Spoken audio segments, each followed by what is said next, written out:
अंजुमन जमहूरियत पसंद मुसन्निफीन के ज़ेर एहतमाम रांची में एक शाम डॉक्टर नौशा इसरार के नाम से एक प्रोग्राम का इनेकाद किया गया। इस प्रोग्राम में मारूफ शायर डॉक्टर नौशा इसरार के अलावा कसीर तादाद में शहर के शोरा और रुतबा ने शिरकत की। इस मौके पर नौशा इसरार ने अपने अशार से सामीन को महसूस किया। पेशे से साइंटिस्ट डॉक्टर नौशा इसरार 20 साल से ज्यादा अरसे से अमरीका में मुकीम है।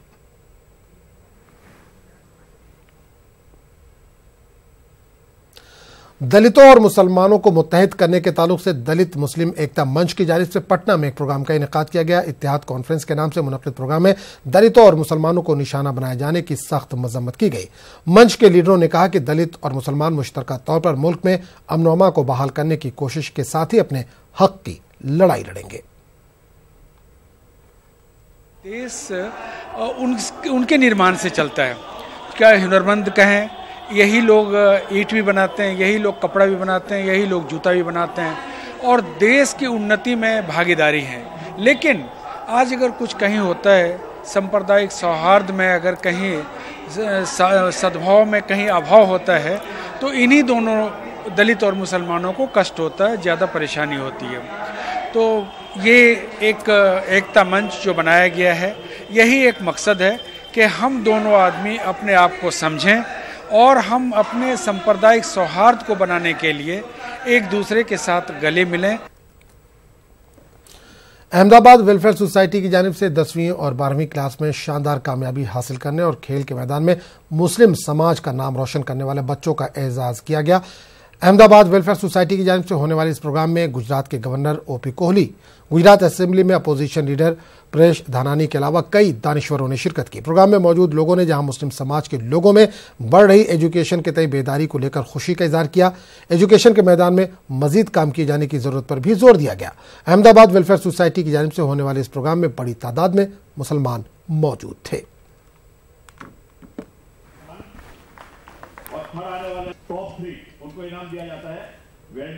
अहमदाबाद वेलफेयर सोसाइटी हर साल एसएससी एचएससी में 75% या उससे ज़्यादा परसेंटेज से पास हुए स्टूडेंट्स को, मुस्लिम स्टूडेंट्स को एजुकेशन और स्टडीज़, स्पोर्ट्स वगैरह में अच्छा काम करने के लिए, अच्छे परसेंटेज लाने के लिए, अच्छे अचीवमेंट्स के लिए और मुस्लिम समाज को एजुकेशन के प्रति एनकरेज करने के लिए इस तरह के प्रोग्राम्स हम सालाना करते आए हैं। एक्चुअली ये जो भी सम्मान और वो सब होता है, इससे आगे बढ़ने के लिए हमको मोटिवेशन मिलता है। जब भी कभी भी हम लोग डीमोटिवेट हो जाते हैं, लगता अब नहीं हो पाएगा, तब हमको मोटिवेशन मिलता है और हम हमारे जो मम्मी पापा होते हैं वो भी खुश होते हैं कि हमने जो मेहनत की आज वो हमारे बच्चे मतलब दिखा रहे हैं कि मतलब हमारी मेहनत कामयाब हुई। और मुस्लिम समाज को भी एक वी कैन से प्राउड होता है कि नहीं, हमारे भी जो मतलब कम्युनिटी के बच्चे हैं वो भी आगे बढ़ सकते हैं।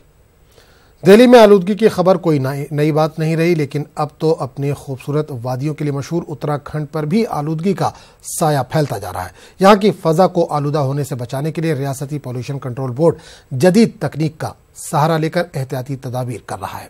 देखिए रिपोर्ट। अपनी खूबसूरती और हरे भरे नजारों के लिए सयाहों की पसंदीदा माने जाने वाली दून वैली पर भी आलूदगी ने अपना कब्जा कर लिया है। तेजी से कट रहे पेड़ और सीमेंट की ऊंची ऊंची इमारतों ने दून शहर की हवाओं में आलूदगी का जहर घोल दिया है, जिसके चलते लोग परेशान हैं। उत्तराखंड पॉल्यूशन कंट्रोल बोर्ड ने जिस कॉम्पैक्ट डिजिटल मशीन को देहरादून के 5 खास जगहों में इस्तेमाल के तौर पर लगाने का फैसला किया है, वो पूरी तरह ऑनलाइन डेटा रिकॉर्ड करने वाली है, जिसका इस्तेमाल पुरानी मशीनों के मुकाबले बेहद आसान और भरोसेमंद बताया जा रहा है। 5 इंस्ट्रूमेंट हमको मिले हैं। ये हम क्रमशः सचिवालय में, वन विभाग के मुख्यालय में, फॉरेस्ट रिसर्च इंस्टीट्यूट में, वाइल्ड लाइफ इंस्टीट्यूट में और एक हमारे कार्यालय नेहरू कॉलोनी में स्थापित करेंगे।